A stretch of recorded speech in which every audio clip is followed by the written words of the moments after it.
Bom dia, pessoal. Vamos de BTC na manhã dessa sexta-feira, 8 de setembro. Agora na Espanha, 10 horas e 36 minutos. No Brasil, 5 e 36 da manhã. Gente, vejam o que a BTC fez no 4 horas. Explodiu, estressou aqui a última upper e agora está meio que acumulando numa sequência de topos descendentes, fundos ascendentes, talvez uma subonda 2 dentro de uma sequência ondulacional que deve levar a BTC lá para... Agora vamos pular para o diário. Eu estou no 4 horas ancorado pela banda de VWAP semanal. Agora vamos pular para o diário. Agora eu estou no gráfico diário. Vocês veem que a nossa resistência, nesse momento, está sendo a mediana do canal de Keltner. Como a gente está iniciando uma sequência ondulacional de Elliott lá no 4 horas, é bem provável que isso aqui tenha sido uma onda 1, uma onda 2, uma onda 3, que vai buscar 27.200, que se confunde aqui com aquele último toque na MM200, depois uma onda 4 e uma onda 5 para buscar a nuvem. Talvez seja essa a sequência ondulacional de Elliott no 4 horas.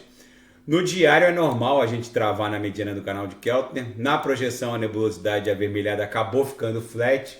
No 6 horas a gente está travando exatamente na upper da banda de VWAP mensal. No intraday a gente acabou promovendo aquela escadinha ascendente. Agora vocês vejam que no semanal eu reportei que a BTC estava religiosamente respeitando uma sequência incrível de fundos ascendentes. Muita gente boa abrindo short e aí não deu outra, né? Eles esperam a sardinhada entrar dentro da rede e aí eles acabam em algum momento puxando a tarrafa. Foi isso que aconteceu, a quantidade de shortados foi aumentando, e aí a BTC acabou dando esse Sputnik aqui para liquidar quem estava alavancado acima de 10 vezes. E aí eles acabam se retroalimentando com essa sardinhada que vai alavancando, achando que a BTC vai cair para sempre. E acabou que agora a gente desenhou 1, 2, 3, 4, 5, 6, 7, 8. Já é o 8º candle vendedor aqui no semanal. A BTC não tem mais força para cair. O RSI estocástico está há muito tempo no limbo. O DXY, que mede a força do dólar norte-americano contra uma cesta de divisas, protagonizou 1, 2, 3, 4, 5, 6, 7 candles compradores aqui no semanal. Concomitantemente a isso, a BTC protagonizou esses 8 candles vendedores. A relação movimentacional de inversão entre o dólar, entre o DXY e a BTC é brutal. Então agora que o DXY começa a dar sinais de esgotamento e vai tombar para 99, a BTC deve explodir numa pernada impulsiva para levá-la no mínimo ao patamar de 30 mil dólares. Na projeção, a Bitcoin está ostentando uma nebulosidade esverdeada aqui no semanal que ganhou espessura. Na seara fática, uma gigante japonesa fintech vai ofertar serviços institucionais na Web3, voltados para institucionais. Vai ofertar um conjunto completo de serviços e desenvolvimentos de sistemas e apps voltados para institucionais na Web3. A empresa é a Antigroup, enfim, de sistemas. Mais uma gigante chegando na Web3.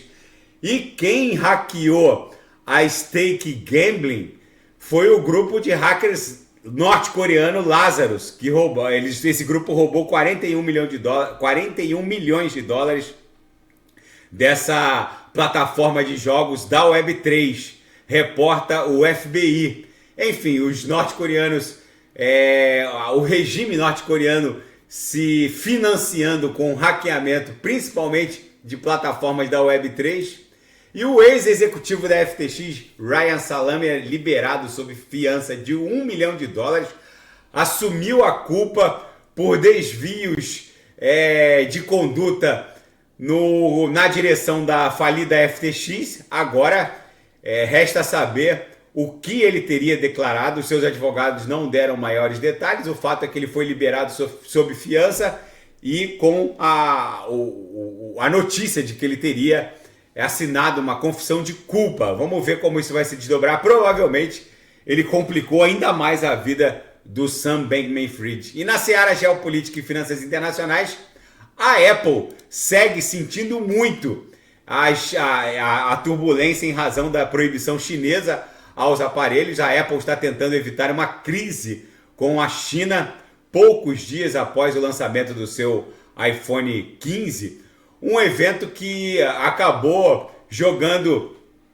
água fria não só no lançamento do iPhone 15, mas também no próprio market cap da Apple, que tombou mais de 200 bilhões de dólares.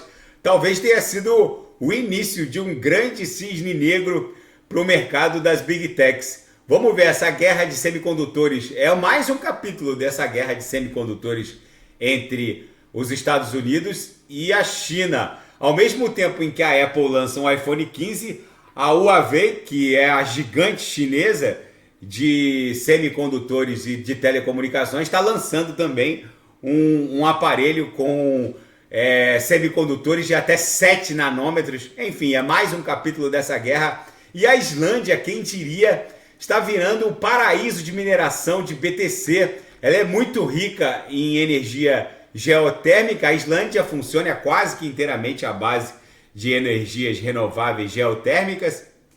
E agora virou um santo graal para os mineradores de BTC e outros ativos digitais.